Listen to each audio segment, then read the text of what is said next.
It's been 8 weeks since I started my cat-themed city island in Animal Crossing with no cheats or time travel. Last week, I finally started construction on the island's entrance, and I wanted to keep working on laying out the road pathway this week. There's a lot of stuff in the way though, and I had to move the Nook's Cranny before we could get started. It was also super rainy on Meowopolis this week. Is it just me, or is it raining on your islands too? While I was waiting to move the Nooks, I worked on this side where I left off on the road last week. There's this tiny space leading up to the river, so I figured that I would just finish up the pathway over here since nothing was in the way. I laid out the road up until this point, but then the rest of the area was too small to fit the entire road pathway. So instead, I decided to use this cute flowery design to make a walkway with the sidewalk, and then I placed a bridge going across the river here. Trust the process, okay? I think that it's all gonna look really cute once we have the bridge, but I don't know how long it's gonna take to pay that off, and I haven't paid any of it yet, so... Another highlight of this week was giving Hans a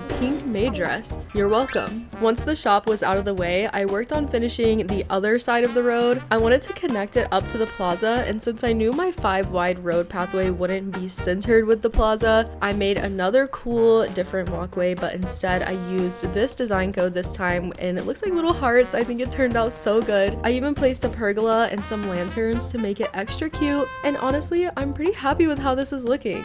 I know it's a work in progress. I'm used to having instant gratification in this game, building from just start to finish in one session, but you know, it's a slow process here on this island. And on the last day of this week, I got a campsite villager, and y'all are not gonna believe who it was. Sadly, no, it was not a cat, but it was Cookie. You know how much I love this villager. I spent so much time begging her to move to my island. I played so many card games, I lost so many card games, but I did manage to invite her to live here, and she kicked out Knox. I know she's not a cat, but she's kind of close, and trust me, okay, it's fine. She's just gonna live here for a little while. I'm super happy with how Meowopolis is shaping up, and this week actually marks the end of month 2, so I'm really excited about that. Time is moving so fast though. It feels like I started this island yesterday. It's been such a fun time though. Thank you so much for watching, and be sure to follow if you want to see what happens next week.